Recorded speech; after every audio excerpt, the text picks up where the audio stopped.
troops from NATO, stabilization force, they're called. And so I happened to be in a sector that was U.S. military S4 troops.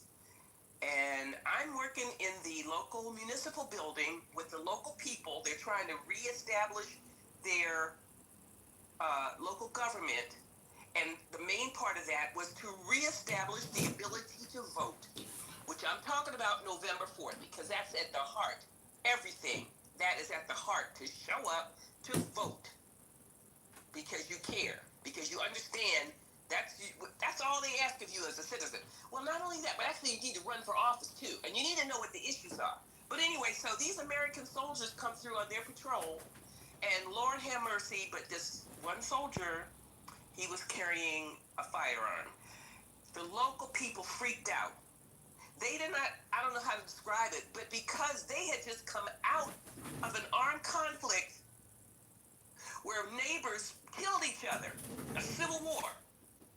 And it was against the rules of S4. They were not supposed to bring firearms into buildings on their patrol, but this dude did, a young white American soldier. And everybody in the building noticed it. We are immune. We are not immune, impervious. We have forgotten something. To even talk about murder by gun, I don't care if it's hunting rifle or whatever. But the United States is off the track. And I had a total stranger, Scottish white man, on a plane flight in Africa. Some years ago, this man, he decided to chat me up. I'm sitting by the window, the dude sits beside me. He had started talking to me in the terminal, which is a regional terminal, and not an international flight, not a long flight. Nice person. And the dude says, when he finds out I live in Italy also, he says, well, you better stay in Italy because there's going to be a race war. But what does this have to do with the question of whether the motive is necessary? This kind of violence, I can't deal, Gary, I think to my ear, it was sounding like you're doing both sidesism. And that's far from the way it actually is. It's so far. As a child, I witnessed 4 political assassinations, was it? President Kennedy, Malcolm X. Some people wouldn't count, but he counts. So you're kind of making the point that I've been trying to make by suggesting that we have to tally up how many political assassinations were made of people on the left, and how many political assassinations have been made of people on the right, and that will give us a clear picture of where the ill is in our society. So if more people on the left, me and one other black girl, we integrated our junior high and high school in Pennsylvania, and it's like so Republican and stuff. Some of these kids, I mean, I knew these people. They were not all friends of mine. And some of them were not interested in being friends with me because I was a black person. And here we are. We know that there's racism that is ingrained in our society. It's beyond that. It's beyond that. What it is, and Nancy McLean's book, Democracy in Chains, the deep history of the radical right's stealth plan for America. So just to sum up, it does matter, and what matters is that the right is the dirty side of the aisle, because that's where all this is coming from. Is that your argument? Okay.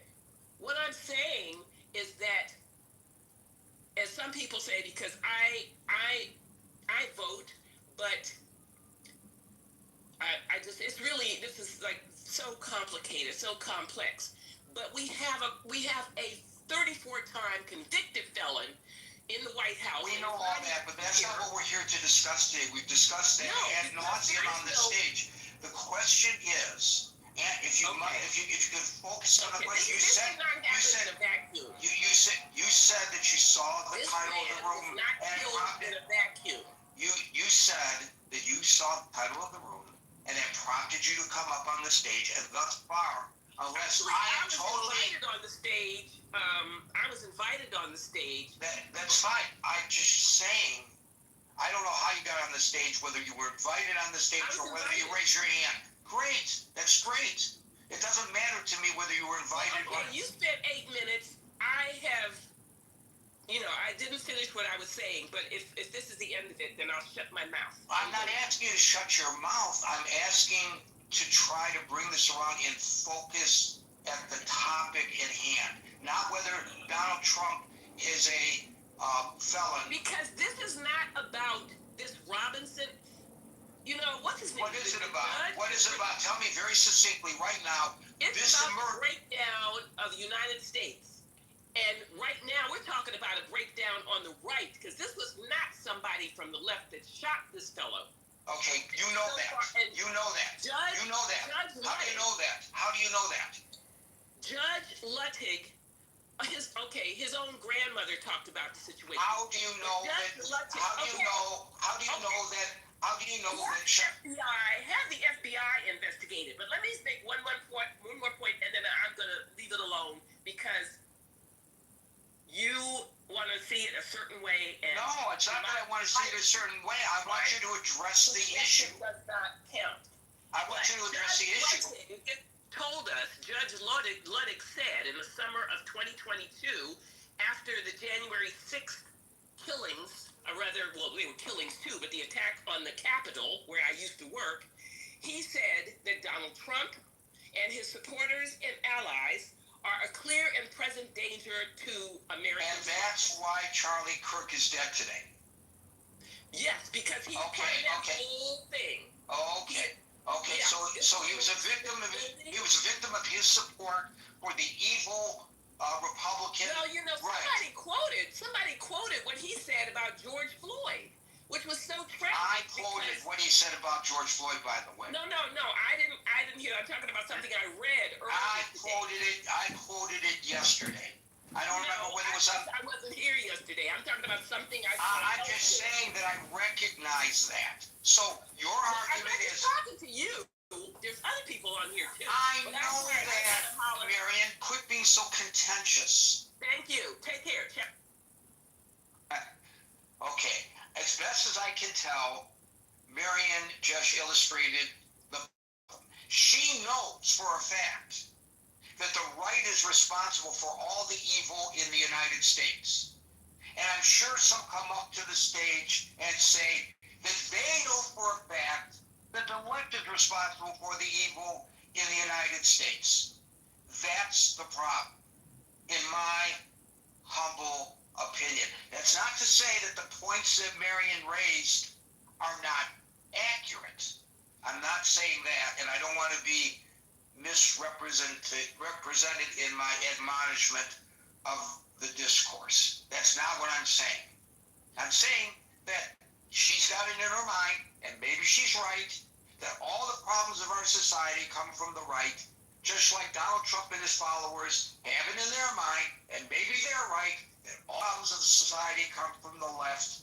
And so long as we continue to do this finger pointing, and you're wrong, no, you're wrong, we're never going to resolve the problem. And I really fear that there will be more political violence in our society. That's my Nostradamus prediction.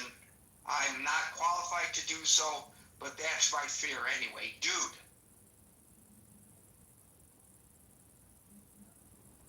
Hi, Gary. I just want to start off saying I love people who identify as Republican, and I also love people that identify as Democrat. You're trying to play both sides, dude. How can you do that? Well, it has to do with love and compassion, I guess, and common good, a common ground. The common ground would be the country, right? And the democracy works in a healthy way when people actually share common ground and have compassion for one another and actually work together, even through their differences. Actually, it's interesting. I heard from older generations growing up that that the youth has lost the ability to sit down at the table and have a coffee and not get upset or storm off or call the other person names. it seems like it's not even a generational problem anymore. That it's like a common problem. Um, that people in all generations who are indoctrinated and partisan treat each other terribly. And it's interesting how many people identify as having religious views, or even just how many people do not identify as having religious views, yet both seem to, when it comes to the right and left religion that they are supporting, they seem to act just like religious hypocrites, indoctrinated religious hypocrites who have no love or compassion for the common citizen. To your point, dude, if you don't mind me interjecting. That's all my point is that. I just want to underscore and illustrate this with something that happened yesterday. Okay, thank you very much. I hate that when I go to this website, it talks. I didn't ask this website to talk. Shut up. Fine. Oh my God, stop. Stop. I stopped and it's still talking. Okay. What you're hearing in the background is Cornel West, the esteemed professor, former candidate for President of the United States, storming off the set with Piers Morgan during a debate on the death of Charlie Kirk. There's your prime example of exactly what you're talking about, dude. 100%. He couldn't handle it. How could a guy like Cornel West not handle Piers Morgan? How can Piers Morgan and Cornel West, a professor at Princeton, not have a civil discussion over the issue to the point that Cornel West gets so frustrated that he storms off the set? Isn't Princeton supposed to be an Ivy League university, one of the top universities in the country? Harvard, Princeton. I think isn't that right? Is Harvard supposed to be the top and Princeton supposed to be the next most esteemed university in the country? And a guy of the stature of Cornel West can't handle Piers Morgan?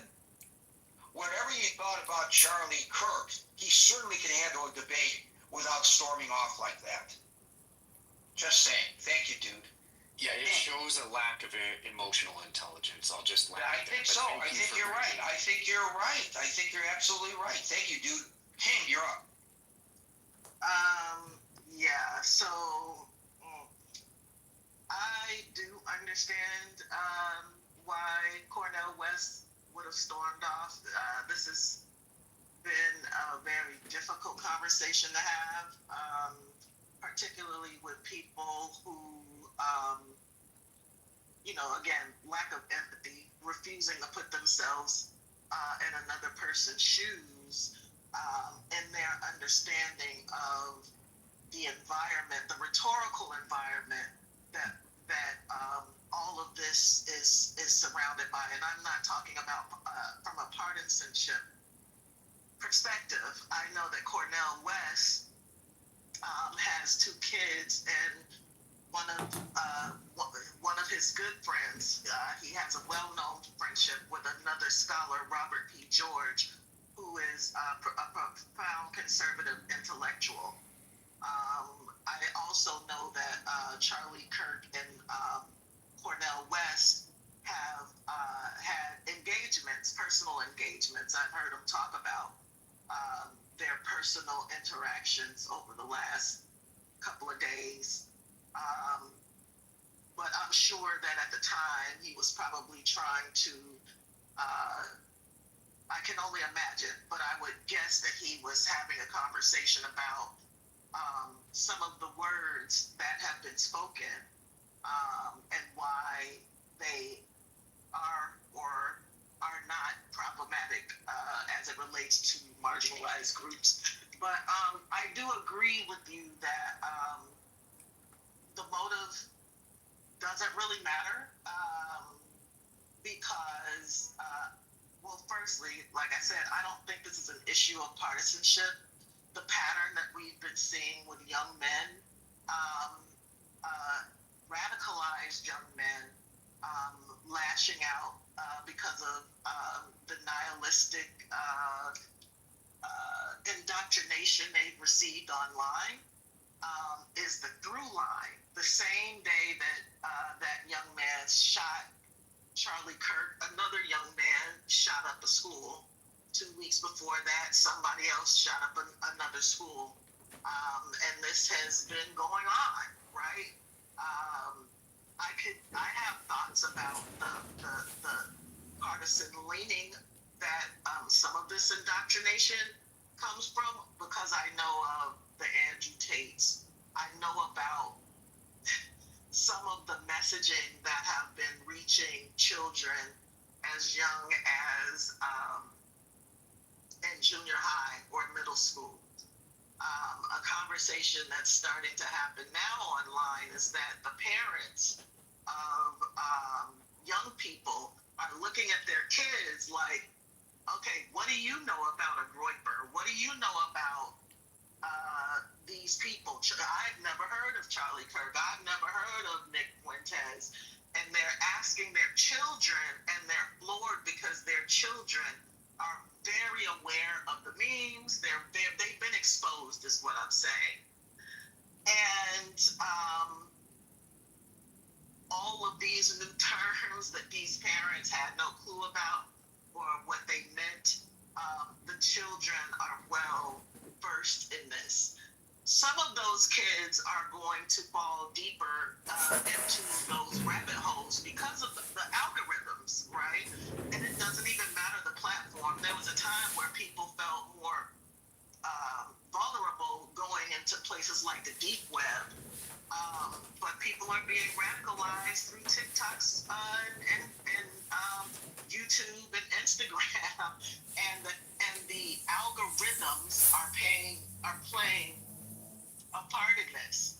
And so I think that is a way that people from a part of this perspective can find some commonality about, because there are a lot of parents who are worried about the things in this that their kids are being indoctrinated with as it relates to violence and retrograde ideas. Like one of the moms was talking about how what sparked her to ask her daughter, was she aware of these things, is because somebody in her class was suspended for standing up and saying Hitler was right. And so it provoked this conversation that wouldn't have otherwise happened with this parent and her daughter, right? And so I think that's the larger issue. And I think I'm willing to bet that, this person, like the other person who shot on campus, even though it was a high school campus, also have been exposed to this radicalization. And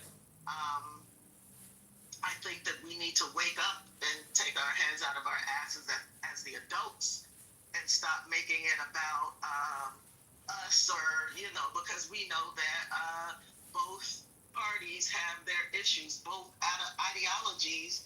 Any ideology can be turned into something violent and terrible, right?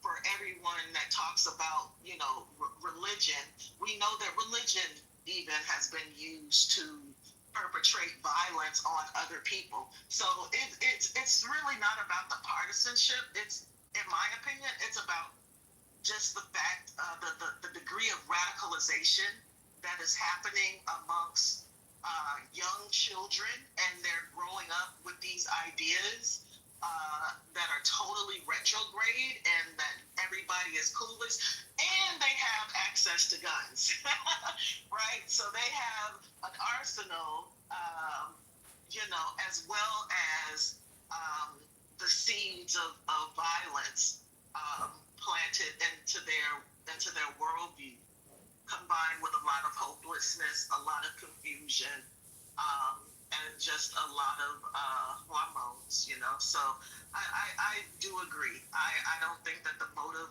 matters that much. I think that there's a bigger issue, and because this can be used politically, that's why the motive is being as emphasized as it is. It's because, this motive is being used as justification to clamp down on rights and speech and a whole lot of other freedoms that we've taken for granted up to this point. So I'll yield there. Thank you, King. Brian. Hi, Gary.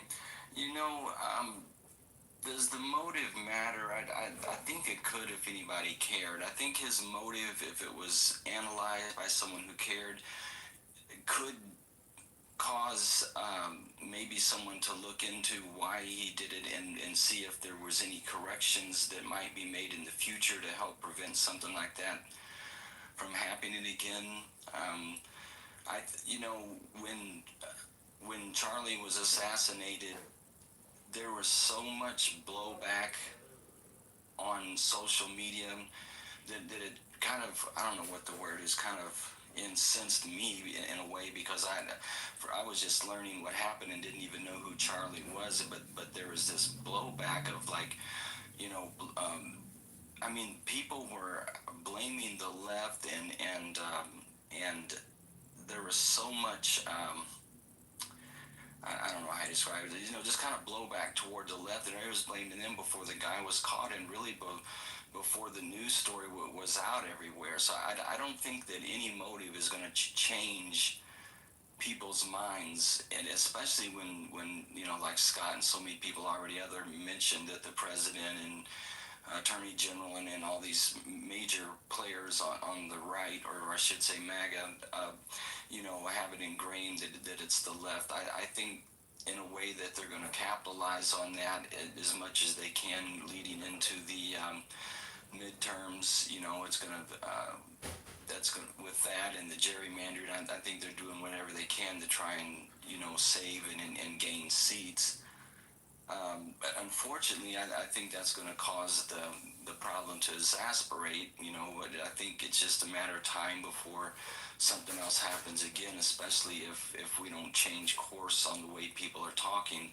And I'm admitting that the blowback eventually went both ways, because it got real ugly as people was quoting Charlie and that type of thing. It's just an ugly situation that just does not seem to be to de-escalate. But there's been some good comments so far, and I really don't have much to add. But thanks. Thank you, Brian. Chris. Damn it, Gary.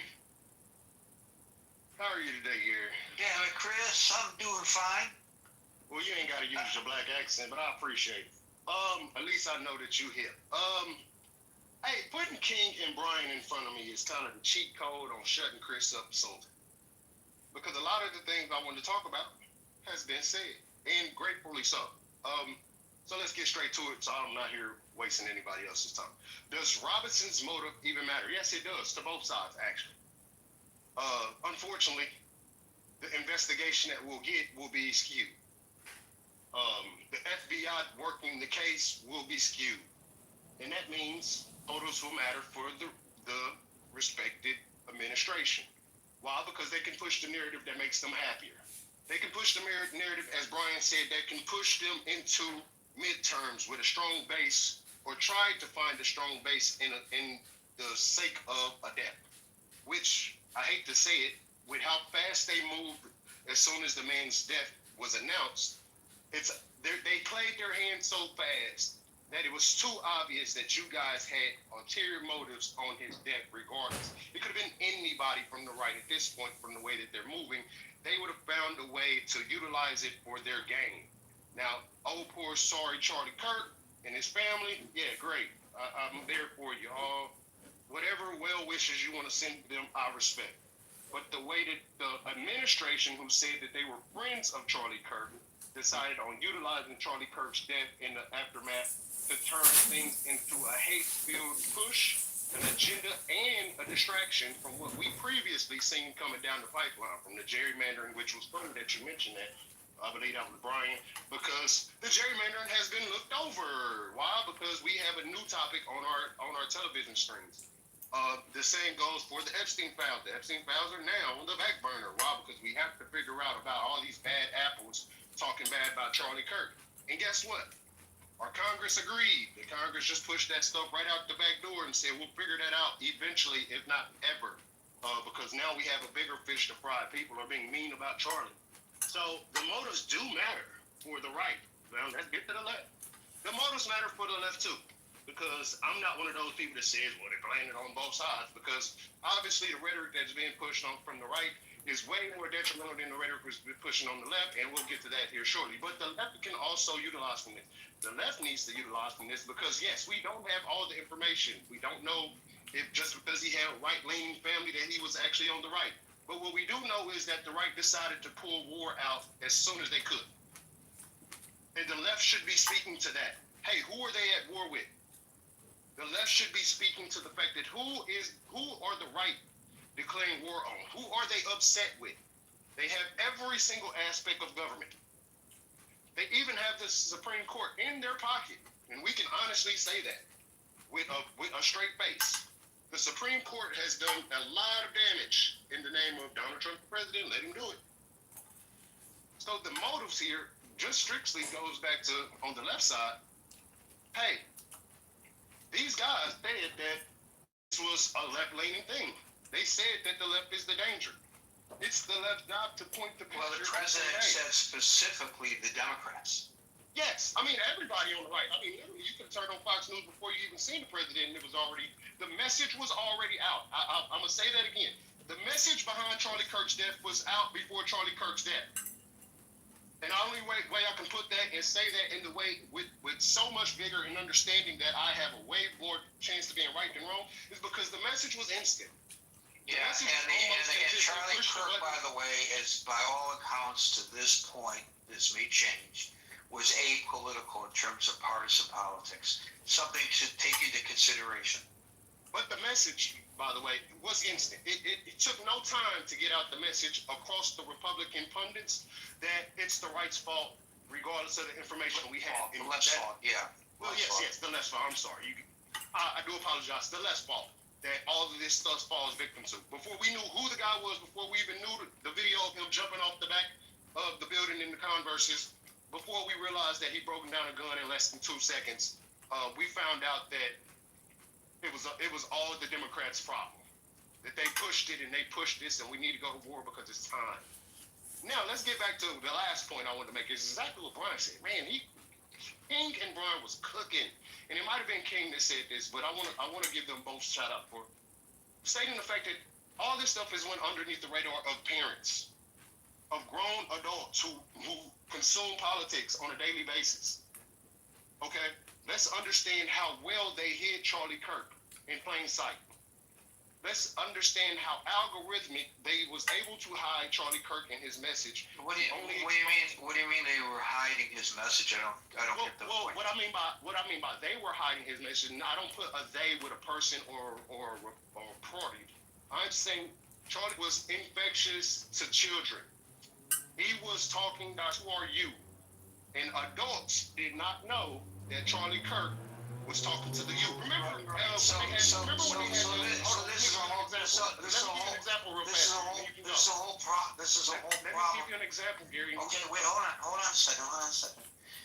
This is a whole problem that we have generationally with some people not understanding that what to them is a legacy way of getting information out.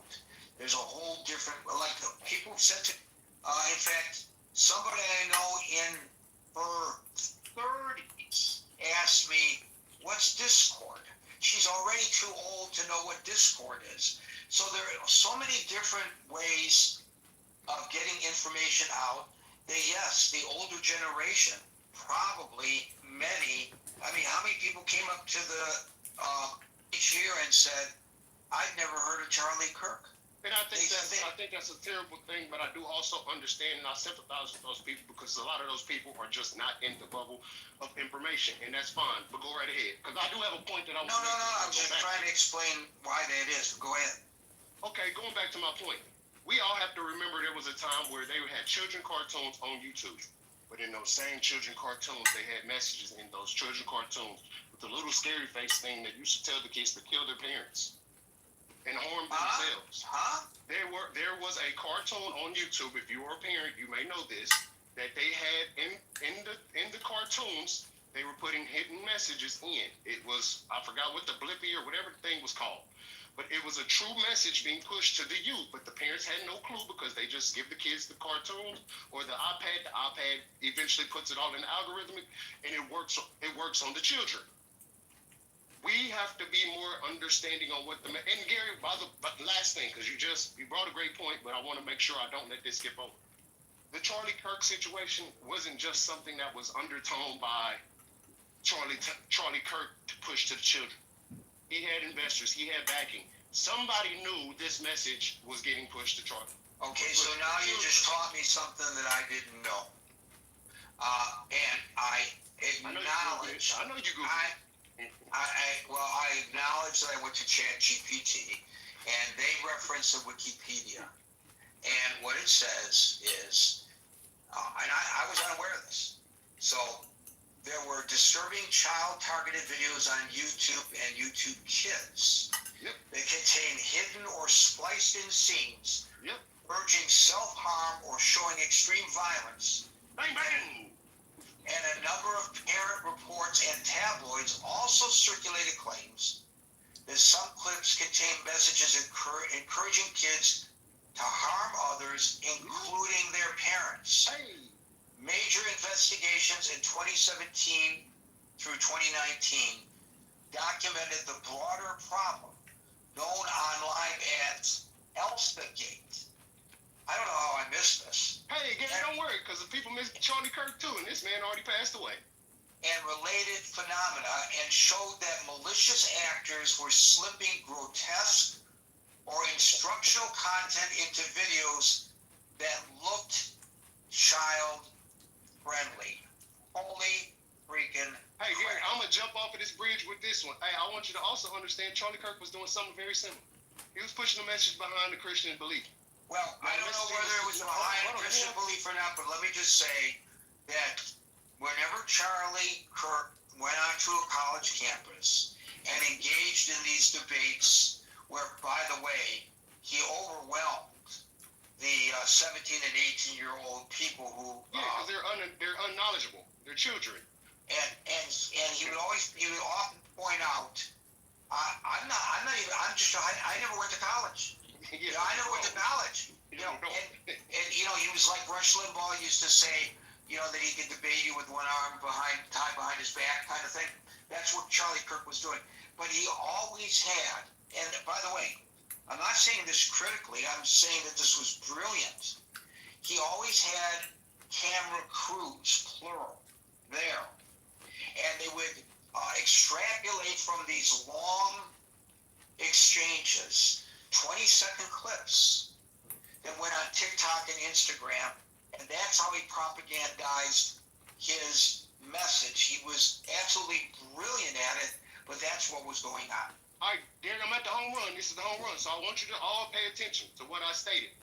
There was once an organization, and I'll just use organization because we don't know who the person was or people was that were putting together those videos on children, who actually had a plan to manipulate your children without your knowing.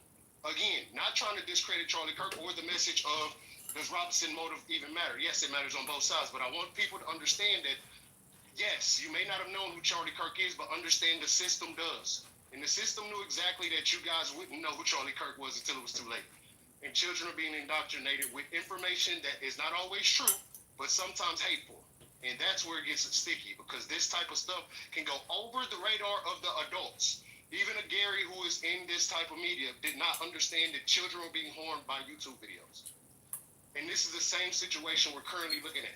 So I don't want everybody to think that, he hates Charlie Kirk. Hey, he's a human with family and children. I wish he thought about them people more. But the truth of the matter is, people are being indoctrinated from underneath the radar, and our system does understand that. They are literally understanding that you. So I'm just going to suggest. Thank you. I did a little deeper dive into this. there were a lot of investigations by researchers and by journalists, and they couldn't really pinpoint who was behind it, but they found out that these videos were generated by overseas content firms.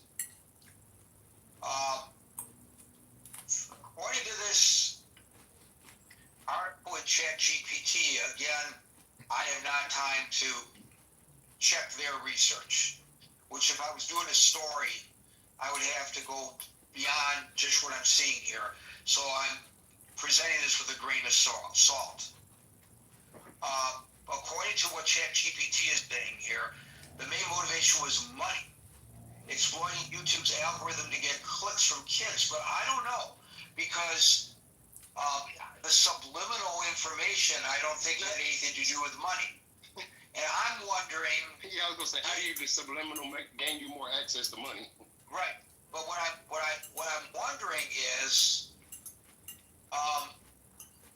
given what we know about Russia and other foreign actors using the internet to cause division among Americans and in Europe, in the various European countries, among the citizens of those countries, it would not surprise me if we ultimately learn that it was something like that was behind all of this, to try to corrupt our society even more than it's corrupt now. Chris, thank you for bringing this to our attention. I was totally unaware of this. Also, Gary, I just only wanted to say, and for purposes or even reason for the people in the room, I only wanted to bring that up because the information that was being spread was under the radar of the adults that should have been understanding to check those videos. Watch the videos for your 15 minutes before you allow your children to watch those 15-minute videos. That's my whole point. A lot of this stuff just goes over the adult's head, and then we find out later on that, oh man, this was probably hurting my child, and the parent can be a great parent. It just ends up being something that does not work in the message that you want to give your child. They're giving sub-teens, children, smartphones to keep them busy, keep them out of the parents' Basically. ear. That's really a problem. Thank you, Chris. Yep. That's really, really interesting stuff. Steve, oh, by the way, it's now 5:58, so we will not be adding anybody to the stage. However, we will get to everybody on the stage who's already in queue text messages as we go into extra time. the alleged murder weapon. Yeah, Gary, to the topic of the room, I think it's important that we do.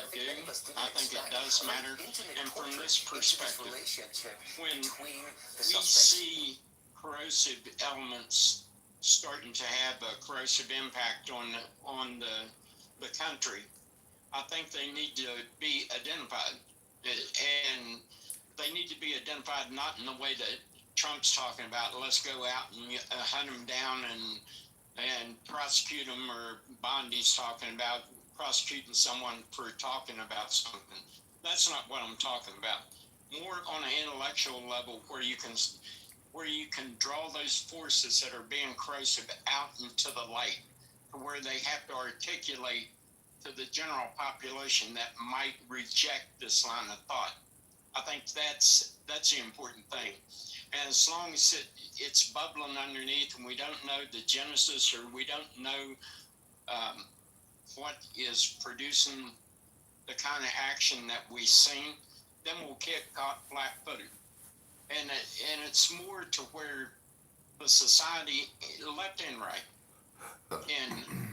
can expose the corrosive elements on either side. And like I say, corrosive elements, when exposed to the thoughtful interrogation of the idea, usually falls apart. And if you do that, then you invalidate the argument. So, just like with Lincoln, was just Booth his motivation for shooting Lincoln? Was it important? I think it was, because it to my point, it indicated that within society, even though the country had been through a traumatic event, there still was a lingering problem that needed to be addressed culturally within the greater society. So if we had these elements, and like I say, it's both ways. There's nut jobs on the right, there's nut jobs on the left. political parties are not immune to this type of poison that can seep in. So either way, when those types of things are allowed to germinate in darkness, and they're allowed to germinate without being examined with critical thought from reasonable people, which I think most of our country is, then they can metastasize into an event like this.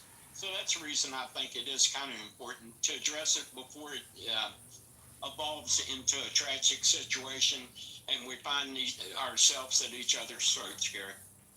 So to your point, excellent points, by the way, but to your point, would you argue then that since we don't yet know the motivation, that we should not speculate and not cast aspersions upon one another based on what we speculate the motivation is? Well, I guess it would depend, to your question on that point, at what point, based on the investigation on all the elements that we know, do we say we haven't reached a tipping point in drawing a conclusion? I guess what I'm trying to say is, how much more information do we need to draw a conclusion, and are we drawing it prematurely? You may be correct. And everybody can fall victim to that because passions become inflamed and you have presupposed ideas about people and things that you can become irrational at some point. So I don't know. I'm not. I just don't know that there. From my point of view, that based on the information I've seen, that maybe I need that much more. I could have a huge blind spot here, Gary, and it may be related to my affiliation. And I'll leave it there. What's been going on in my mind a little bit is, and we don't know if this is true, but supposedly there's some kind of a transgender issue here, because he had a romantic relationship with a transgender roommate, and we know that a recurring theme when Charlie Kirk was on campus, he would be challenged by folks who were transitioning, were furry babies, were people wearing the clothes of typically worn by people of a gender other than the one that was, as they say today, assigned at birth. And there was all these contentious discussions about transgenderism. And in that community, a lot of people felt that Charlie Kirk was a hateful person for the comments that he made. I'm not arguing that he was. I'm not arguing that he wasn't. I think it's fair to observe that a lot of people who confronted him on college campuses, and this was a recurring theme, felt that way about. I also know, I can say this anecdotally, I don't have any research. I'm sure there is research to support or dispel what I'm about to say, that there are people who identify as transgender or transitioning, who I have met in my lifetime, who identify as conservatives, and there are people who are transitioning who identify as liberals. It's not a political position. It's not like I'm going to show how liberal I am, or I'm a liberal so I can transgender, but if you're a conservative, you can't. It's not that. It's a personal choice, whether you agree with it or not, whether you take Charlie Kirk's position or you feel that people have the right to make that choice is not the issue. I say this to suggest, from what the county prosecutor said today, there was a message between Robinson and his roommate, in which he said that he was going to kill Charlie Kirk because Charlie Kirk is a hateful person. It's very possible, and I just want to send out this proposition. I'm not arguing that this is the case, but I think it's possible that this was obviously an act of hate. Anytime you kill somebody, it's an act of hate. Generally, when you kill somebody, it's an act of hate. There's some exceptions, like self-defense. But this was obviously an act of hate. By his own admission, it was an act of hate. But it may not have been a partisan political or political ideological act of hate. It may just be this guy is influential in drumming up opposition to being a trans individual. He's a hateful person, so I'm going to kill him. It may have nothing to do with Democrats or Republicans, conservatives or liberals. And it may turn out that it was politically motivated along partisan lines. But at this point, we don't know. And that's why I don't understand why the nation is like screaming and pointing fingers at one another when we don't know. Don't let facts get in the way of a good argument. I guess is what's going on in our society, Steve. Yeah, that's a really good point. I haven't heard it articulated that way, Gary. That's a very, very, very salient point there, and that could be. Actually, I hadn't considered the way you phrased it. I'm not saying that I'm right, but I am saying that there's a possibility that that's the motivation. Yeah, I know. And that's true. I mean, you should consider all possibilities when you look at something like this. And that's actually one I hadn't considered. Good point, Gary. Thank you, Steve. Meryl. Has Pam Bondi knocked door? Yeah. She's knocking at my door. I know. Today, I was reading everything that was being written. And I started to think, oh my gosh, I want to kill these people. I want to kill people on the right. Oh my gosh. Because it was so, that's what people on the left do. And by the way, who are the people on the left? I'm so confused. I can't articulate this. Can I please interject and tell folks who may not understand that Meryl is being facetious? Because some people will take you literally and they're going to say, Meryl said she wants to kill everybody on the right. And I know that's not what you mean, and I just want to clarify that. Yes, I was being facetious. I felt like somebody was saying that about me. So I felt like a lot of people were doing that. I don't know how to articulate this well. I liked what you just said about, it's about hate, but it might not be so much politically motivated. And I have often thought that when you have a person who's the sole shooter and you don't associate him with a group, you don't associate him that way, that person has been affected personally by something that the victim has done. And and I do feel that this could very well be the case. I also think that a big problem that we have is when we start saying this person, it's on the right is the most violent, or the left is the most violent, we tend to elevate the person who's just been killed. I don't know that Charlie Kirk should be elevated any more than Melissa Horton, the House of Representatives, the head of the House of Representatives in Minnesota, who she and her husband were killed. And nobody really. I think the husband survived, right? But she was killed. No, they were both killed, and their dog. There's someone else who was killed. He was shot, and his wife was shot. That's two other Democrats that night. But no, they were both killed, and their dog, and their children are orphans now. And who talked about them? Did anybody talk about them the next day? And I sit and I feel that when we start talking about Melissa Hortman, she was a Democratic state representative, formerly Speaker of the House, and her husband, you are correct to correct me, fatally shot in their home in Brooklyn Park, Minnesota. You're right.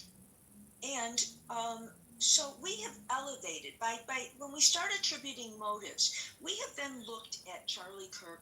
We've elevated him as much as he did in life. He's been elevated much more in death, and I don't think that we should do that. I think Bernie Sanders was right. I think your opening speech was right, as short as it was. I do think that we should.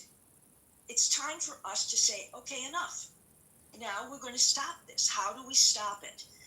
There's so many reasons why we should.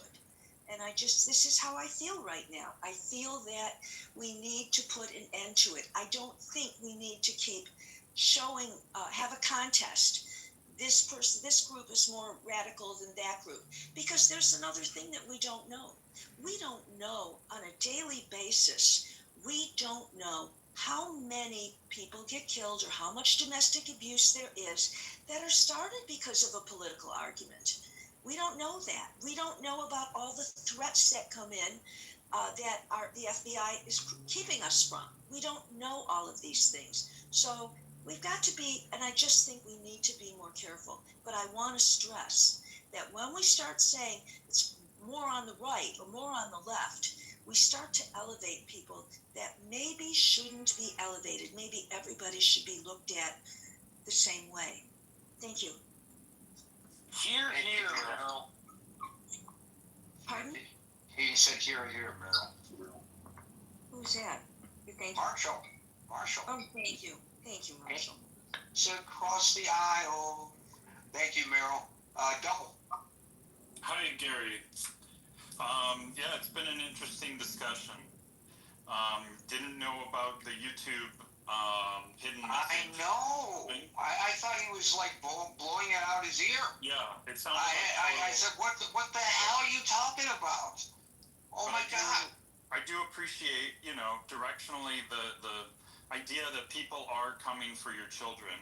They want to corrupt your children. A lot of people think if they want to change society, they want to start early and get them while they're young. And he's right to point out Charlie Kirk saw that opening in the market, as did some others. I think Ben Shapiro has been on college campuses quite a bit. Speaking, you have even further right, even more problematic people like Milo Yiannopoulos. Although when he shows up to campuses, the protests often were so extreme that he would sometimes be uninvited. Like I believe that happened at UC Berkeley. Yeah, happened to Ben Shapiro as well. Yeah. So we could talk about that as a problem, but but I mean it's fair. That's what colleges are. We infantilize college students, unfortunately, but that really used to be considered that as your real maturation phase, where you're meant to contend with all the ideas in the world, however offensive or disturbing or mature or whatever they might be, that you now have to address learn, understand, process, debate, and that is part of your graduation into adulthood. To that point, Double, and I'm going to sound like a curmudgeon, and I'm looking back and like that. But I think my observation is pretty spot on, based on some of the clips that they're all over the place now. And Meryl's absolutely right. He's bigger than life now, bigger in death than he was in life, Charlie Kirk. So the algorithms now are causing these clips, to which I referred earlier, to pop up on my Facebook and on my Instagram. And I see people coming to the microphone to debate Charlie Kirk having great difficulty articulating their thoughts. And some of them even are referring to some something that they read on the internet, and they're holding their phones and reading off the phones when they're trying to debate Charlie Kirk. And Charlie Kirk would say, "Look at me! Don't look at your phone. Look at me."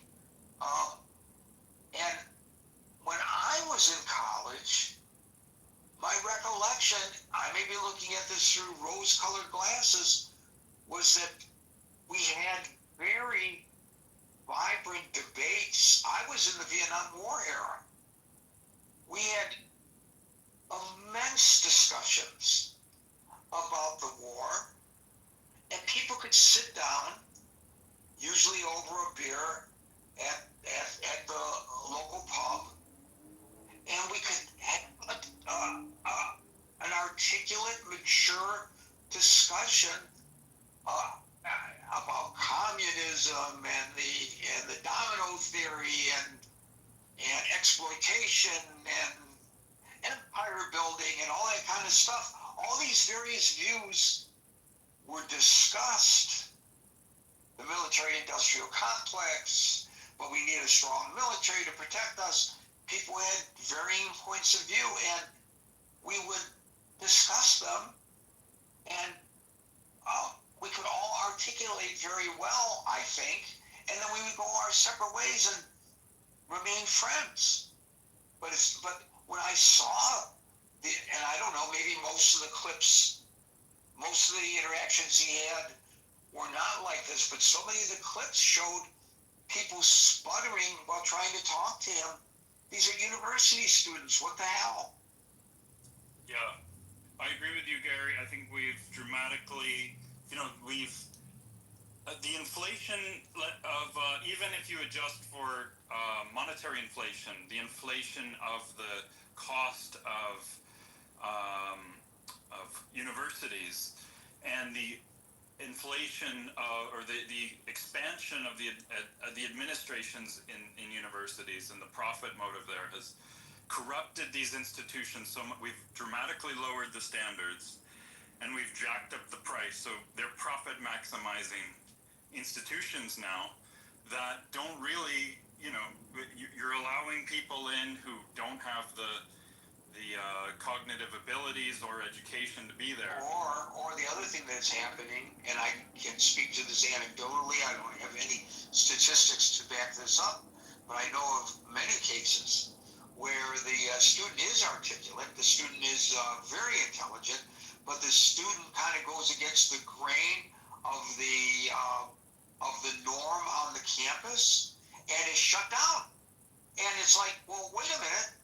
As you pointed out, it's supposed to be the forum for open discourse about many issues, and yet people in the minority, whatever that minority might happen to be, are not given the opportunity to articulate their feelings, their beliefs, their arguments without being shunted by the other, shunned by the other students on the campus, and sometimes by the professors themselves.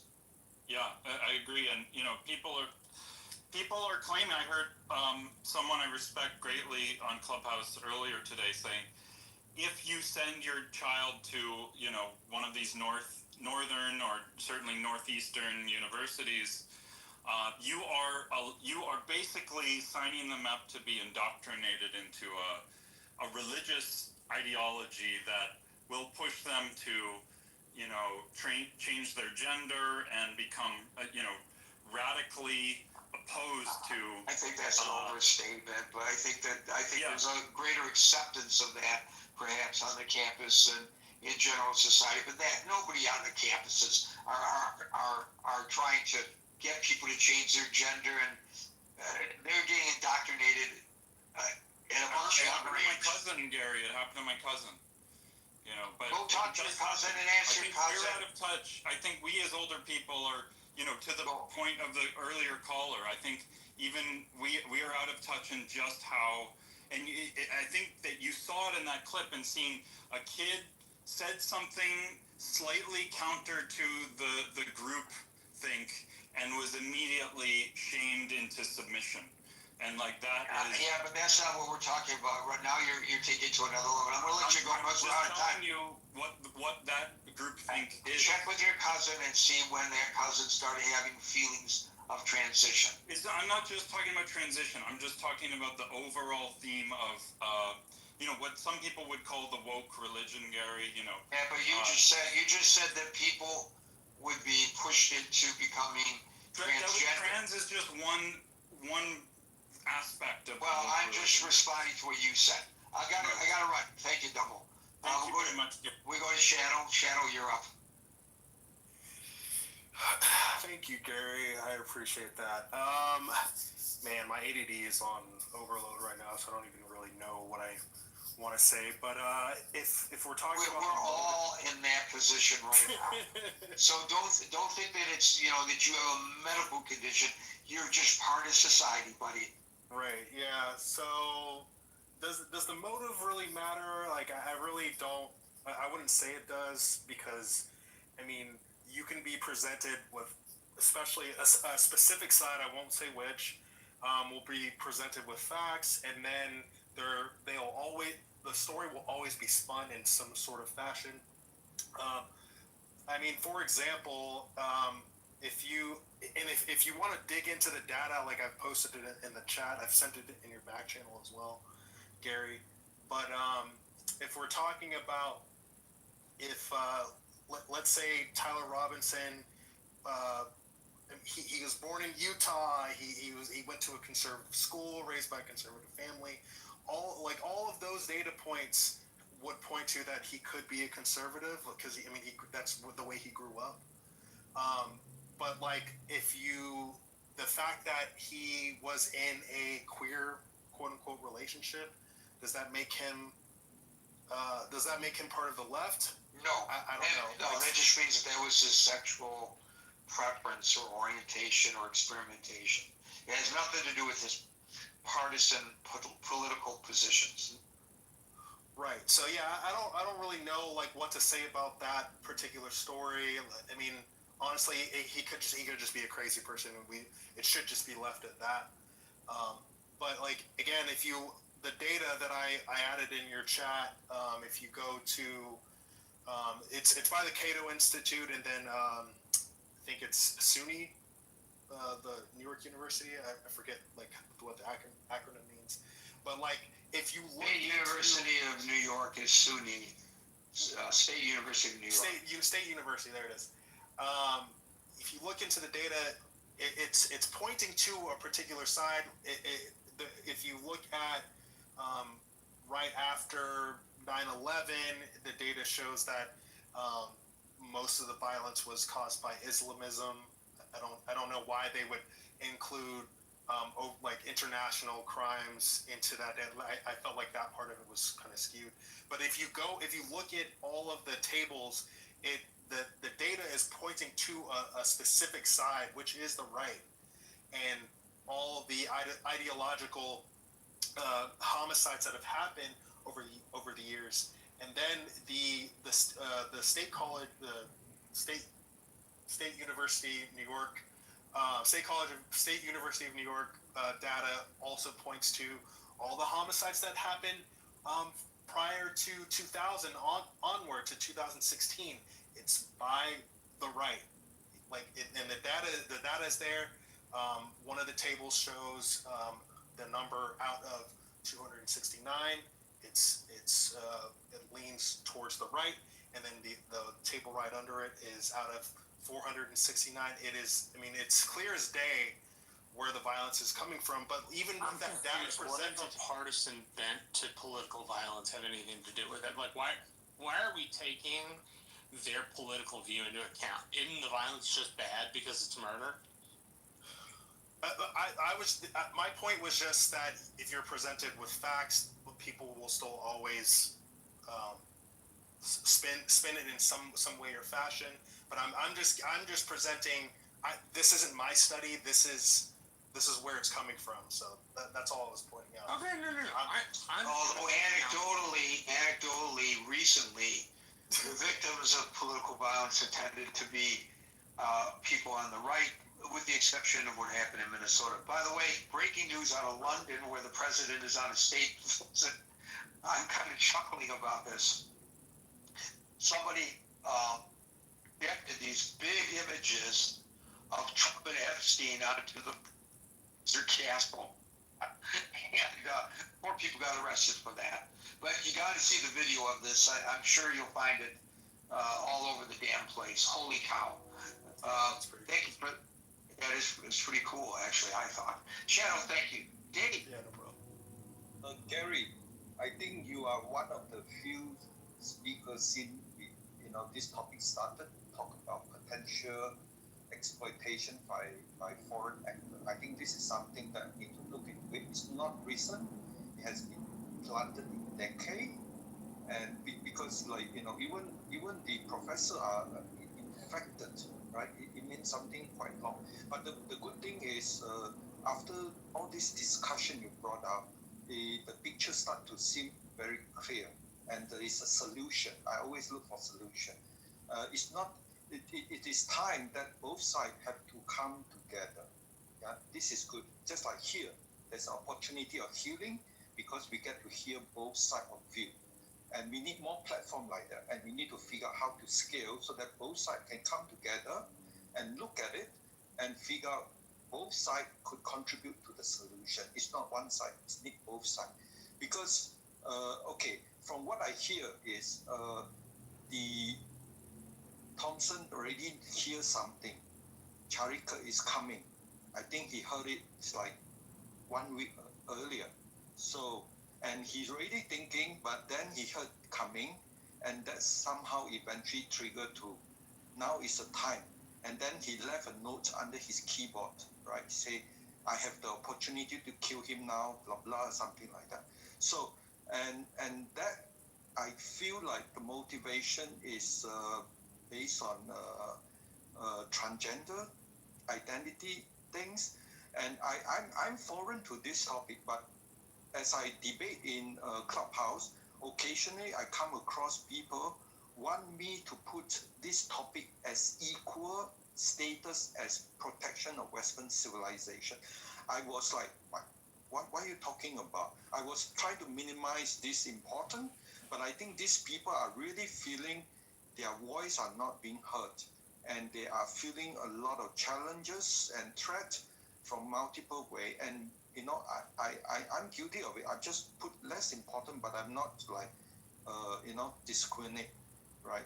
But I think they want their voice to be heard, and they're feeling a lot of threat, and they amplified it, and the killer of Charlie Kirk took that response, right?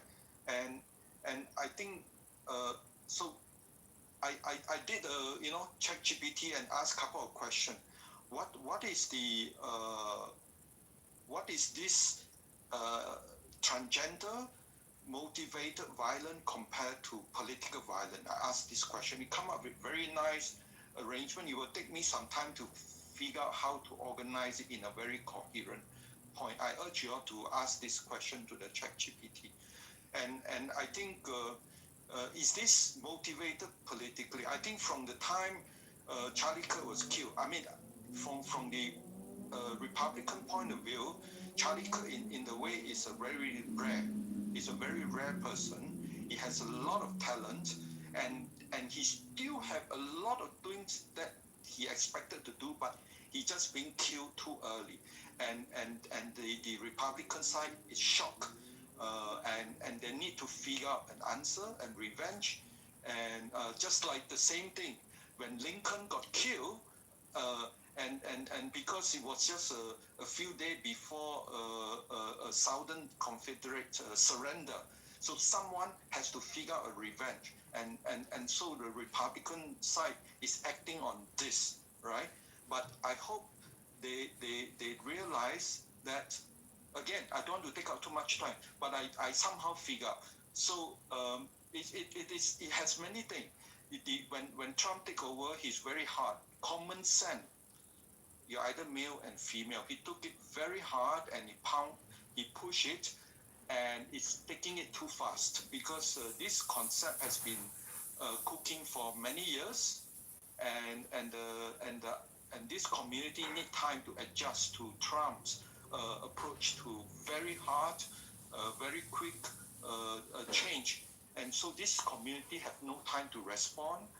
And this is also politically motivated in the sense that when Trump is running for re-election, Charlie Kirk is understand the position of the party from the religion point of view, from Christianity point of view. Again, that is something also the Republican side had to look at it. How hard should one look at to pro-life, transgender thing? Because most of the discussion I hear the student coming in, just like you say, they were looking at handy and start asking questions. They are all immature in their understanding what pro-life and what transgender and so on. So, so what I want to say is there is a solution and it's a good opportunity, and both sides have to step back, and both sides have to understand in the end, you are American. Your enemy is foreign and not among yourself. Thank you. Thank you for that. Dave, AC, and then Steve will get the last word. AC. All right. Thank you, Gary. This has been a phenomenal room, but to be concise, so does Robinson's motive even matter? My perspective, when I first heard the name Tyler Robinson, I was saying in my head, please don't be a black guy, please don't be a black guy, please don't be a black guy, please don't be a black guy. And the reason being is this is the single most important element of this entire thing. I almost did a room saying, called the Kirk Alert. Which minority group are they going to scapegoat for the killing of Charlie Kirk? And I think that my experience, living in America, is that when something happens like this, there's typically a scapegoat, and the revenge on that demographic is going to be tremendous. There's going to be a tremendous amount of spite and vengeance for whatever group is assigned this, whether it is. Yeah, and you should say that. I was thinking, please don't be a Jewish guy. So. Yeah, and so I was like, there's going to be a tremendous amount of vengeance for whatever demographic it is, whether it is Democrats, whether it is the LGBT community, black community. I know when COVID first happened, I was like, if this is anything to do with China, then all Asian people are going to have to deal with this. When 9/11 happened, I was like, if this has anything to do with... By the way, a lot of Asian people were attacked on the streets of the United States. Yeah. And even if they had been Chinese, what does that have to do with anything? They had nothing to do with what happened over there. Exactly. And so the reason why I was saying, please don't be a black guy, is because I know that I'm going to have to deal with, I live in the Bay Area, right? And next to Berkeley and San Francisco, and I don't have anything to do with that, but how America kind of works, right, is somebody has to get the blame, and there has to be some sort of revenge or vengeance, and then that happens for a long period of time. I know when Obama was leaving office for his second term, there was all these police shootings of black people. It was like every week and every day, and to me, I took that as a message, as, we are reclaiming our country or whatever. So there's lunatics on both sides. And so I think that this is the single most important part of this, because as soon as a narrative is established, there's going to be groups that, are basically going to commit acts of terror. And so ever since this Kirk shooting has happened, I've kind of been on edge, because it just feels like we are waiting to hear what the facts are. And as soon as the country gets the facts and we can establish a narrative of whose fault it is, then that group is going to experience some sort of revenge terror attack. And so that's my point of view on it. But I think it's the most important element of this entire story. Nobody else has brought that up. It's really important. I'm glad you did. Thank you, AC. Steve, you got the last word. Thank you. Gary, so glad I've been listening to your show today. Literally, I have a 22-year-old blood niece, just graduated UCLA speech communication degree. She's going to her master's program at Northwestern in journalism. By the way, Gary, I don't know if you knew, but that's only like a 12 or 14-month program. I've actually trained interns from the Northwestern School of Journalism, which it's debatable who's got a better J school, Hofstra or people say NYU or Columbia, but it's really Hofstra and Northwestern. Those are the top two in Gary's esteemed professional opinion. So good luck to her. Thank you. But Gary, up until an hour ago, I had no concerns about her sexuality because she started UCLA at 18, straight female, graduated UCLA, straight female, but now she's going to one of those Northwestern schools or whatever. I'm concerned about her coming out transitioning into a man. Where that comes from. But that being said, I wanted to comment on what you said about debating and how you debated back in the 60s, or you had conversations in the 60s, and people debated Kirk recently. Now, I have not seen any of the Kirk debates, but I've been involved in debates. I've seen debates. I've listened to debates. And Gary, you among all people will attest that a good debater can debate both sides. Nobody belongs in a debate if they cannot have at least a modicum of information that they've studied. And what I presume what's been said today as far as Charlie Kirk debating college students, and they have to go to their phones to look up Google or ChatGPT or whatever, to me that means they have not done the proper preparation for that discussion or that debate. There's an old cliche, Gary, you've probably heard it. Preparation plus opportunity equals luck, okay? And I just find that a lot of people, not all people, a lot of people are taking the easy way out. They are not doing the basics, the ABCs, 1, 2, 3s of critical thinking, which is to put the time in, do the research, distinguish your facts from opinion, and then develop your Steve's own part of the conclusions lifestyle. and your own arguments. They're taking the easy way out, and I'll land it here, Gary, because I know you. This is a Democrat liberal boat show. Gary, Scott, and Alan, three sailors. It's hard to do proper preparation. It's easy to spend 10 or 15 minutes, get some sound bites, get some headlines, and think you can come off as doing well. Nothing substitutes for proper preparation. And Gary, thanks again. Bye. You're 100% correct. Thank you, Steve. Folks, we're here Monday through Friday from 5 p.m. to 6 p.m. New York time. So until 5 p.m. New York time tomorrow for the next edition of the Critical Thinking Forum. Everybody be safe, be well, and peace out. Was patient. I've lost things. He's been killed.